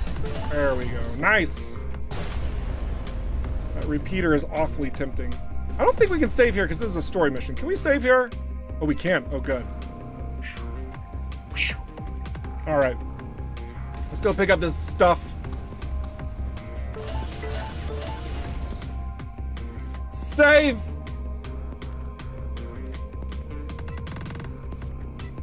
Nice. Now let's take out this base. Hoping to get this done before we move into our screenshots. Timing's a little tight. Man, energy, come on! Oof. I don't really care about the shield too much, but man, it's 1 level behind. Do we have... Oh yeah, we're using this. Straight up, get that level restriction out of here. Thank you. Gladly accept. Let's see, is there anything else that we should adjust or modify at this time? A beam laser could prove to be nice. That railgun's been rather pleasant, however.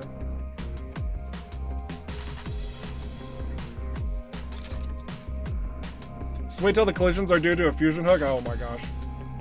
That just sounds... that just sounds awful. Alright, I think we're gonna replace the pulse laser. It's gonna suck more energy, and I'm trying not to do that, ironically, but... Oof.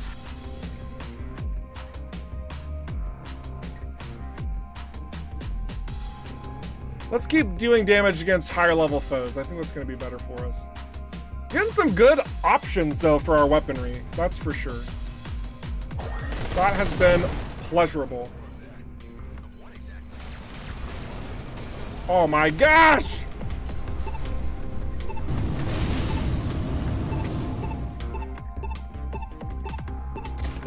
We did save, right? Woo!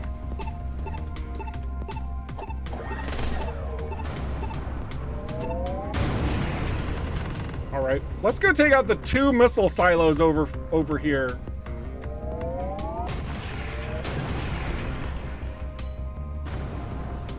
Where's the silo? Where's the... There you are. Get out of here. Alright.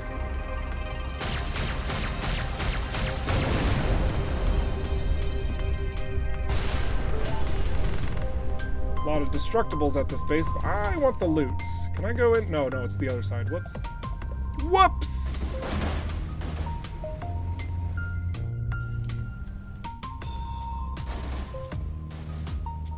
There we are. Some malamite. Okay, I'll take it. Another, oh my gosh. Let's get that missile silo down as well.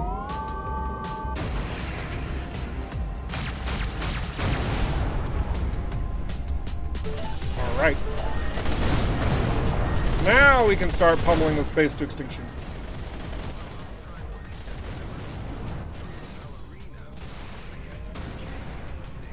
Perhaps don't explode things when they are literally right next to you, however. More enemies are coming in, that's fine. Dax has most of them distracted. I don't want to use I'm intentionally not using the turret for anybody who's wondering. Push G! I'm sure somebody's saying it. I'm saving it for when there's like a large number of enemies surrounding me.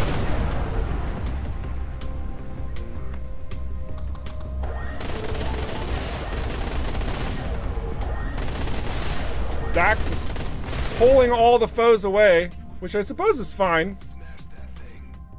Good job, Dax. I appreciate you.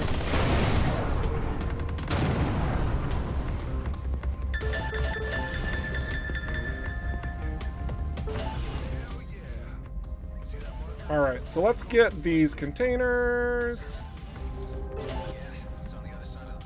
An elite, okay. Don't leave, don't leave! I really wanted his loot. Oh well, he was a level below us.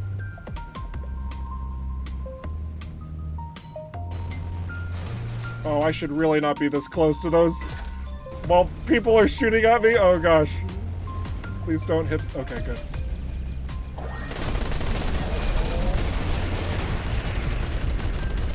Now we got a couple guys. We can use the turret. Oh yeah. Oh yeah. See, it's so much better. So much better. So we're now going to take a moment to just scoop up all of this stuff, and then we are going to transfer over to our community segment, showing off your lovely screenshots. I'm continuing to answer questions, not ask questions. I'm not asking questions. You guys are. And away we will go. Man, we're almost done with Cedo already on Nightmare mode? That's great. That is great.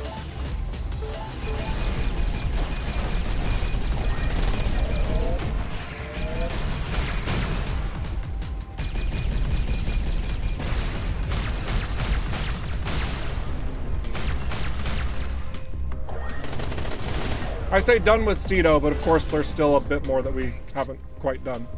But I digress. We're gonna call that good for now. And you know what, we'll just save here, because I do want to do one more thing in this area, perhaps next week. Because there's a rather, I don't want to call it lengthy, it's a more tricky sort of challenge in this area to solve the exploration style puzzles in the area. I want to show you some tricks on how to find it very easily. All right, so I am now going to take a quick break. Then when you see me again, you're going to start seeing screenshots and we're going to start answering questions. Cool. One moment. Also note that you can join more conversations outside of these streams too, by the way. So anytime that you are like, man, I have a question for Eric or the development team or, you know, whatever, and I really just need to know right now, feel free to join our Discord, to sneak on over to our Twitter. And obviously, there's a lot of information that we've been sharing across time on YouTube and Twitch, where we have been streaming. And still more, even though it's not on this little rotating sort of marquee here. You can always go to the Steam forums too to find a lot of answers, a lot of support to help clarify any sort of details that you have. We are still in the midst of working on a couple more kinks in the game. We will get to them hopefully in pretty good time. So thank you for your patience on all of that stuff. All right, I have returned. What a break. A break for you guys, not for me. I spoke through that entire thing. But I digress. In this segment, I'm going to be highlighting screenshots and answering questions. First one we have, this comes from Thirst7Y. I'm imagining they wanted their username to look like Thirsty. It's a very pleasant screenshot. Quite nice. I'd slap this on my wall. Good stuff. We're going to go over to Morning Night's screenshot next. And while we transition between these two, Gary, I have a desire to answer questions. I have a desire to ask them, so the chats need to pick up the game and ask those questions, so I haven't got any. Oh, okay, that's totally fine. That's totally fine. So we will just go ahead and move on to Morning Night and their screenshot here. Both Thirsty and Morning Night, I think this was their first time sort of like sharing screenshots in the Discord. And I like to highlight newcomers. Anytime you guys are assess of gameplay, whether it's highlighting your ship customization or just a location that you really enjoy, it's always fun to highlight you. So really do appreciate you guys taking screenshots of your ships and of these locations. It's cool. It's cool. Very, very fun. Very neat. We got this one from J-Gnarl, who was inspired by Samus Aran from the Metroid franchise. I think that was pretty clever of you. Pretty clever of you. I love seeing the mix of various sci-fi enjoyments being captured within the EVERSPACE universe. And this one is no different. I just have to ask, in this particular gunship, did you save the animals? I am starting to see some questions, so Geekbite, whenever you are ready. I keep going between Gary and Geekbite. I should really be consistent here. I know it's one and the same, but G-Man, is that? Yeah. Yeah, just go with that. Just G-Man, I'll be like, who? Excellent, that's fantastic. This shot comes from Kazaa, by the way. Let's answer a question. Woo! Somebody's actually noticed that we do need to update the ticker. I did say that we're not living in the past, and it's not April the 6th all over again. But yeah, the DMZ ticker underneath. Oh wait, seriously? Wait, what's it say? Yeah. It just says April the 6th 1.0 is live, and then it wants the DMZ news back. Oh yeah, I can imagine people. You guys want more fun stuff in the little ticker down below. Truth be told, that was something that I was doing straight for fun. It was never a requirement, and I would love to get back to it as well. I am a little bit on a time crunch with certain projects that we are working on internally. So once those have made their debut timings, then I will probably return to having some fun with these live stream elements. And speaking of these live stream elements, there may or may not be some adjustments to that in the near future as well. So we'll just have to see what that looks like, but definitely understood. Definitely hear you there. I would love to have a little bit more playful fun in it too. This next shot comes from Rick Adber. Rick Adber, also a newcomer to the Discord, sharing one of their shots. Again, just such a pleasant shot. I love the way that you guys are just like casually going into the game. It's like your first time ever and you're like taking a screenshot.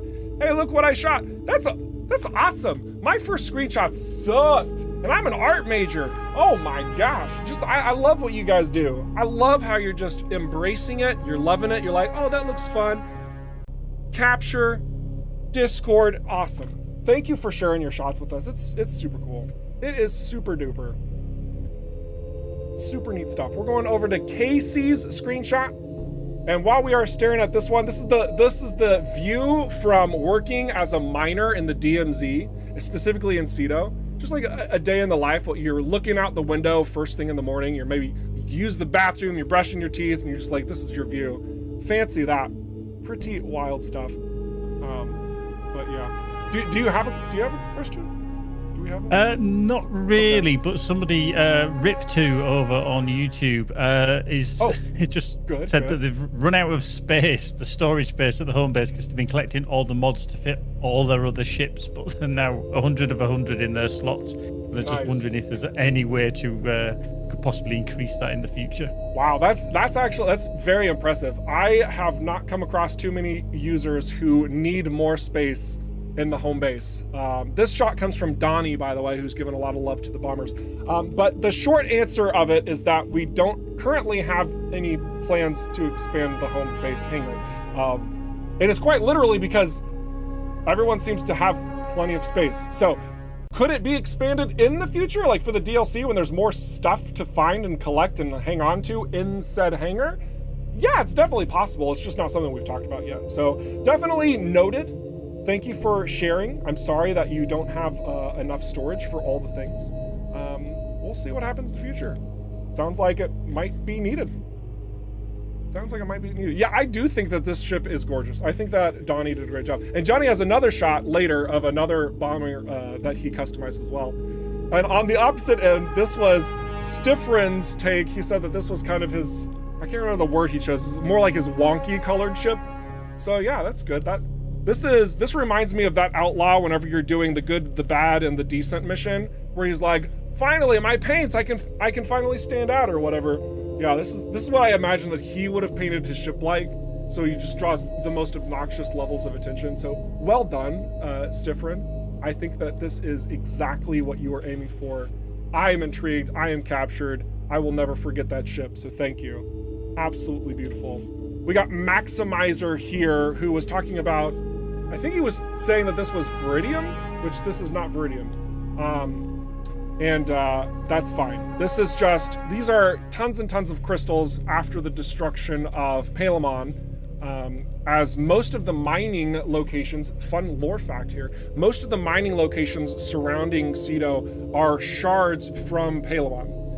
Palamon was a resource-rich, heavy environment for Aethium crystal, specifically. But there were other crystals there. But the Aethium crystal, when it becomes weaponized, is explosive.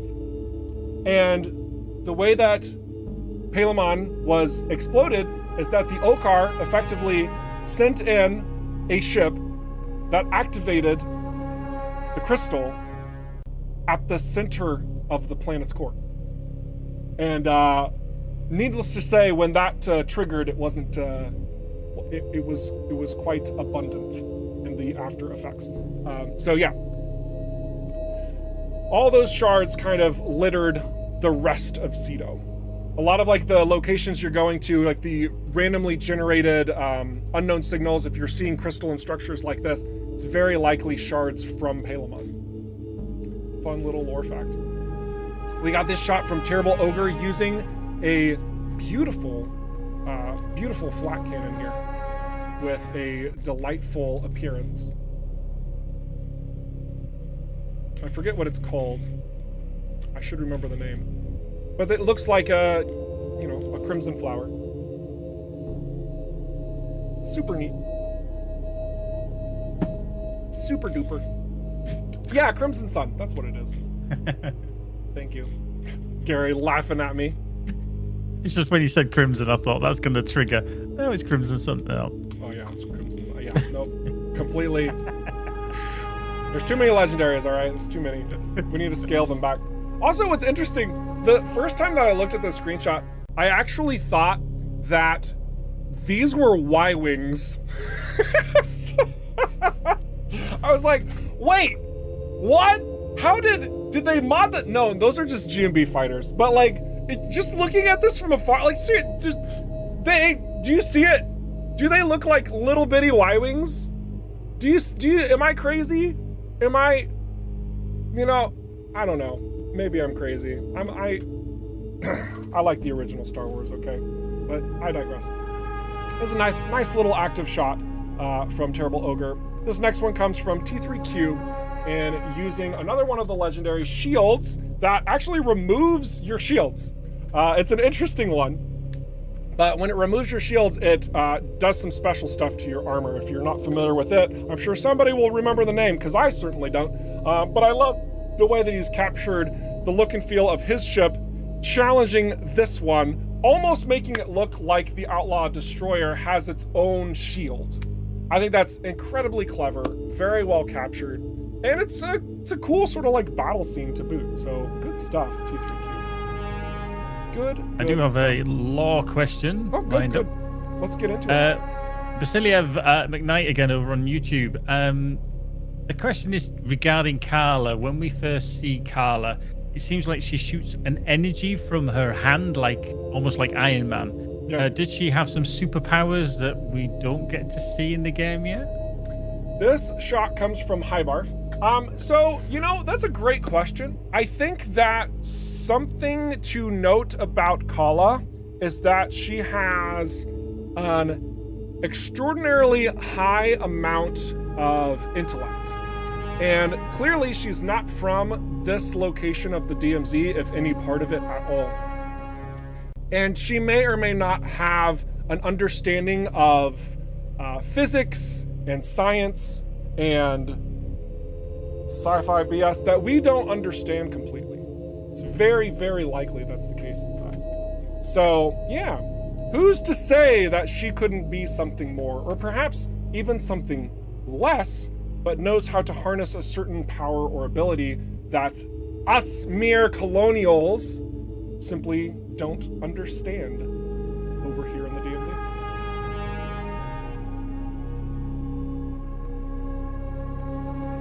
Do we have any other questions? Not this time, no. Okay, that's fine, that's fine. We got this shot from the Oracle of Leanna, which I've been seeing more and more shots from them. Thank you so much for supplying your screenshots, I love it. And Bob, oh my gosh, I don't know why, but man, he is really growing on me as like one of my favorite legendaries. Is he a great legendary? Yeah, I don't know. Like he's good. I wouldn't say that he's amazing, but just look at that cute little face. Oh my gosh. I love what our team has done with the visualization of Bob. And I think that this shot, it's a pleasant one. Just seeing these nice streaks, the hyper spacing in of the ship, of surrounding ships and drones perhaps, that just are the perfect color in sync with Bob's eyes. It looks great. It's a great captured shot. So very clever, good looking shot, the Oracle of Leanna. So Donnie, as I had mentioned, had another shot of the bomber that he had. This one's actually like in the exact same position of the last one, but it's a different color scheme. And I think that he's captured this one incredibly well too. I love the way that he's metallicized the, I think it's harvest gold, so that it looks like it's actual gold on the ship. You can really get a feeling of that over here, where the sunlight's hitting one edge but not another. It looks great. It looks super good. Very pleased with the results there. Very pleased with how that has come together. We have another shot from the Oracle of Leanna again. Excuse me, not sure why I'm coughing so much today. I'm a particular fan of this one, and it seemed a couple of people were in the Discord as well. But I'm a particular fan of this one, simply due to the nature of it looking like the star is actually just like a glowing moon that somehow has like a shot blown through it. It's a great way to capture different interactions within the game space to make it look like something else is actually happening. And that's what I appreciate about this shot. It's taking what we're familiar with and creating something different. And I'm going to reward creativity here in these streams for those screenshots that are shared. It's very well done. Very well done.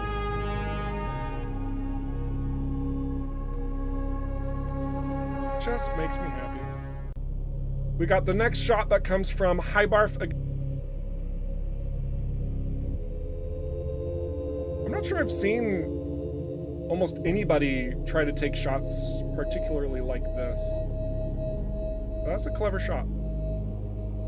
Love the way those engine trails came out. Granted, you have to, get an enemy to put things in the right direction for you. So that could be a challenge. But still. Oh, I'm looking back up through the chat and I see Y-wings are completely different, but you're also really far away, so that's okay. Yeah, I know that they're completely different. That was the point, because I thought they were Y-wings, and then I zoomed in and I was like, oh no, those are completely different. But yeah, it's good, it's good.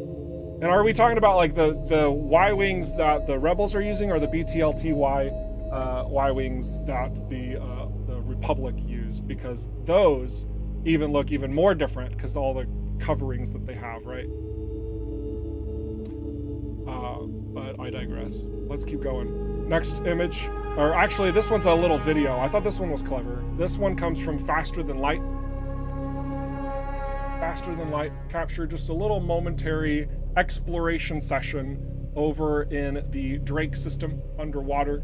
And it's just 15 seconds long, but yeah, oh my gosh, it sets such a powerful mood, which is exactly what we were going for, of course. But man, we are thrilled with how the environmental design has come together in a lot of these various spaces of Everspace 2, and this is one that we enjoy. We enjoy that one a lot. And Faster Than Light, I'm glad that you were able to sneak that in and find the secrets thereof in this area. This little churning adventure, this little loop, such a delight. I like the way that comes together. I like the way that comes together very much. So thank you for sharing that. We also have this shot that comes from Donna Will. So much bomber love, I'm realizing. Does anybody not fly a bomber? We got another bomber. This one comes from Dawn of Will. I love what they've done with the engines in conjunction with their ship colors.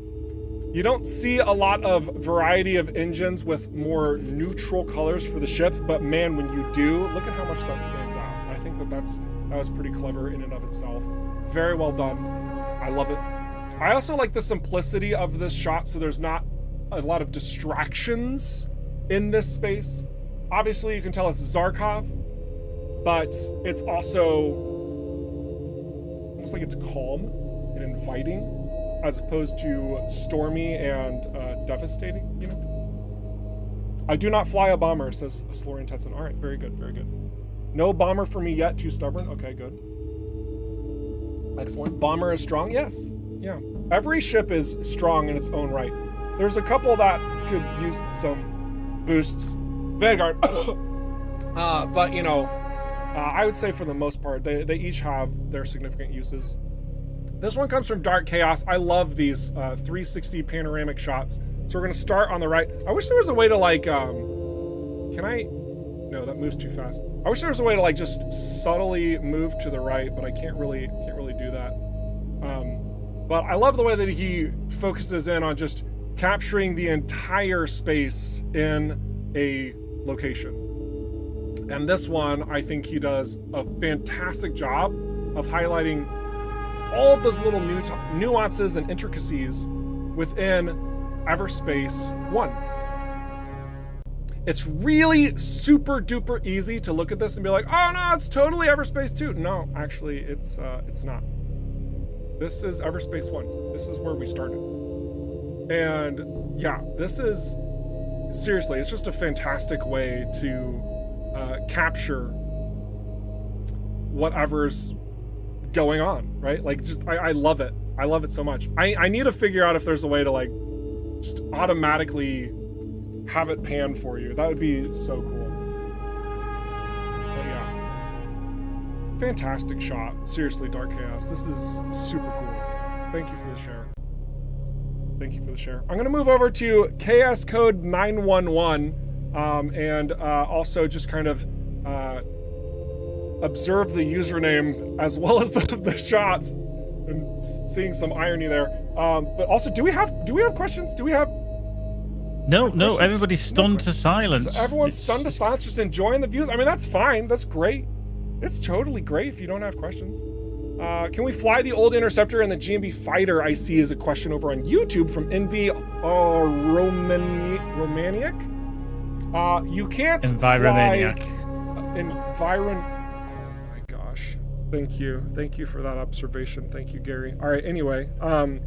So yes and no. So The old ships, which are quite literally about 16-year-old fighters, they have been refurbished and adjusted in a number of ways in the events of Everspace 2. While you are bound to those particular colonial fighters in Everspace 1, which was only like a year or two before the events of Everspace 2, you were still using data technology from the war, and the war happened like 15-ish years before the events of Everspace 1. Okay, are you tracking with the timelines? So those ships have been scrapped and salvaged and repurposed by a number of entities within the DMZ, even though the colonials say, you're not supposed to use militarized goods. Like, of course, the outlaws and the vagrants and, you know, what have yous, they're gonna take those tools that they find and optimize themselves.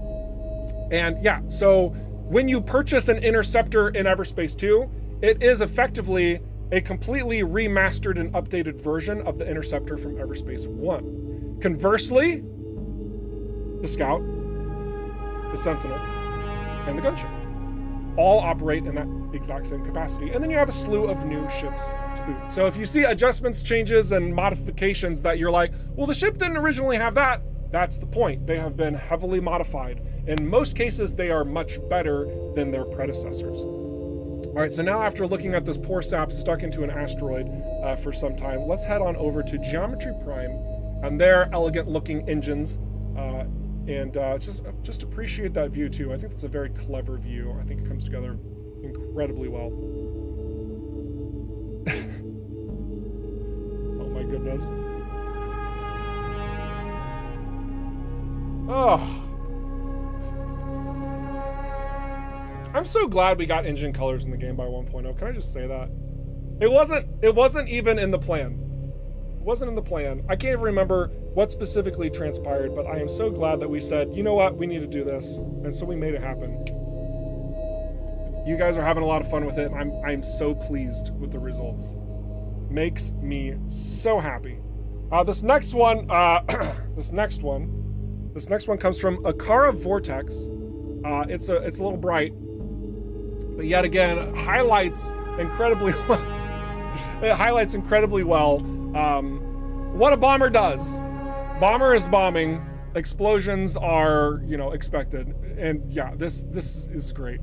This is great. I love the way that this shot is captured in all of its glory. It also has the crow's nest secondary, which if you listen closely, it actually does play music.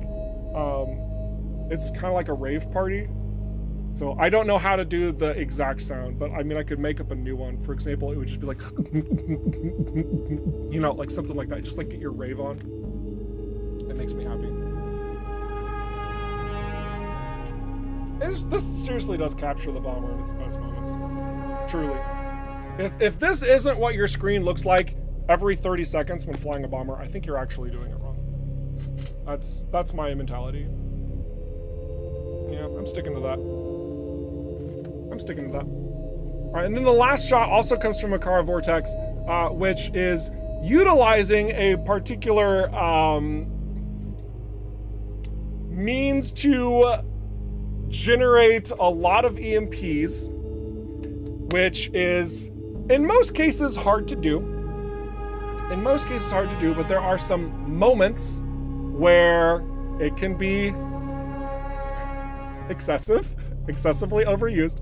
There are particular moments you have to kind of have the right enemies in the location, and sometimes it even helps to have certain mutators further, but I digress.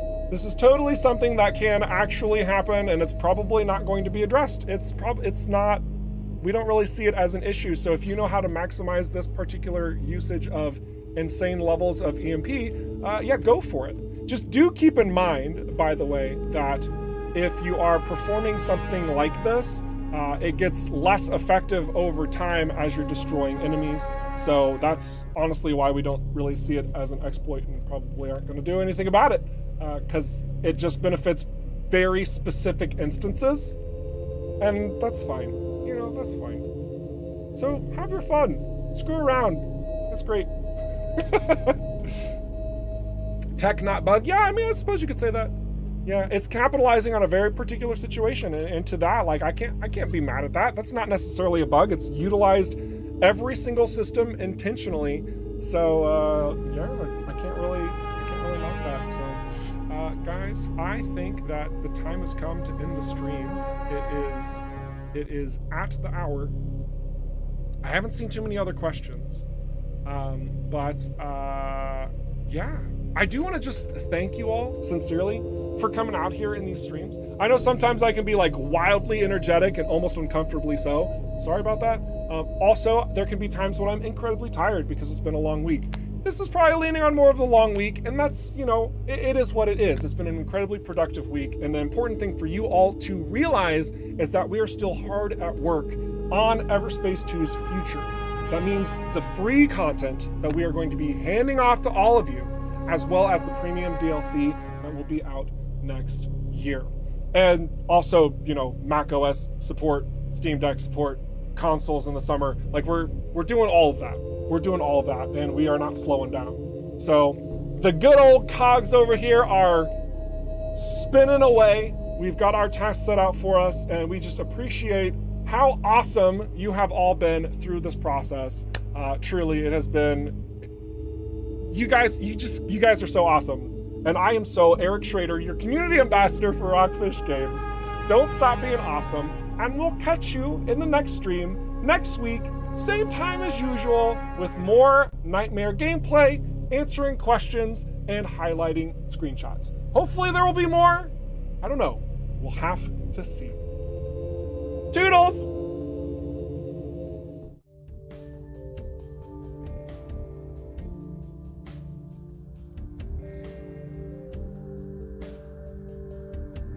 You just remember to ask the question. Type the question out. I'll sneak in one. I'll sneak in a question just for you.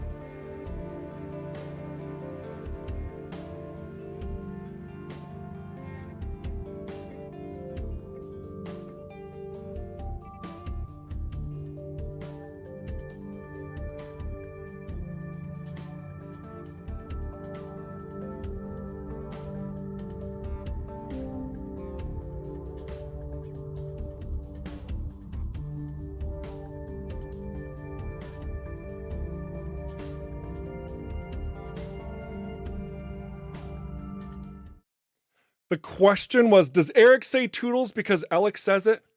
Listen here. I said it first. Alex stole it from me. True story, by the way. That's honestly, that's sincerely the answer. So it's just kind of a little reference. Just a little reference.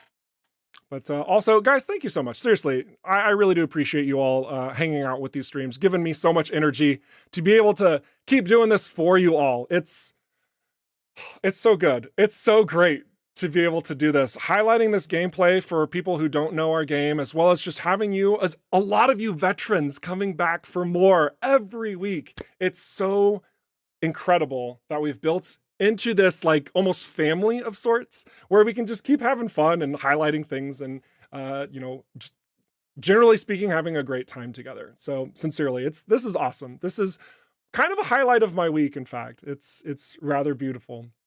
Thank you for being a part of that.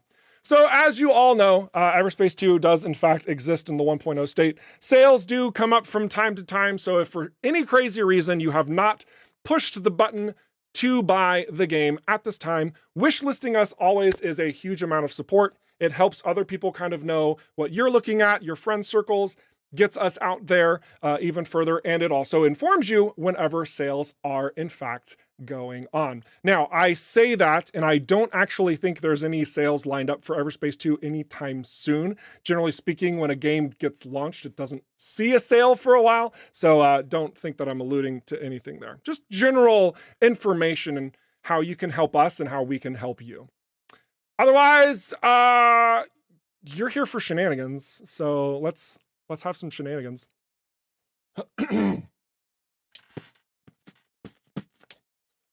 Oh, my mouth is dry. Hang on a second. Whew. Oh, gosh.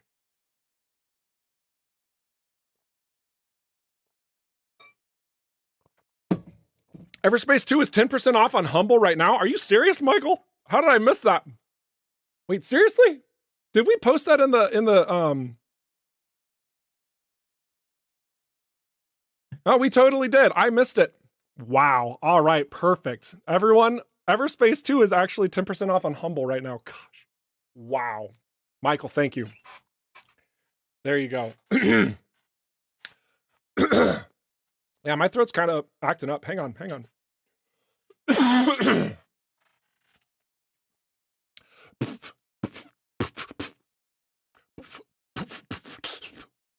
This is going to be tricky today. All right, here we go. Fun shenanigans.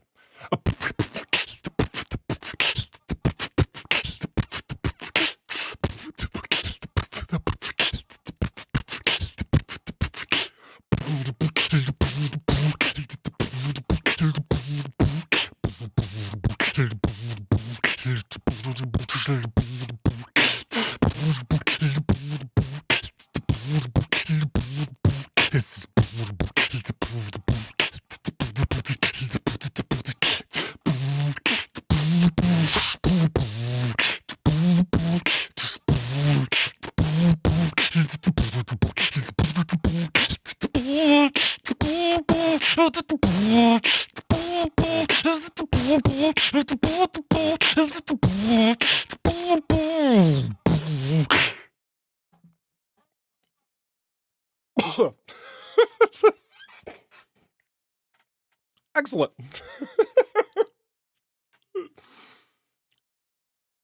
My throat is dry. I need to stop.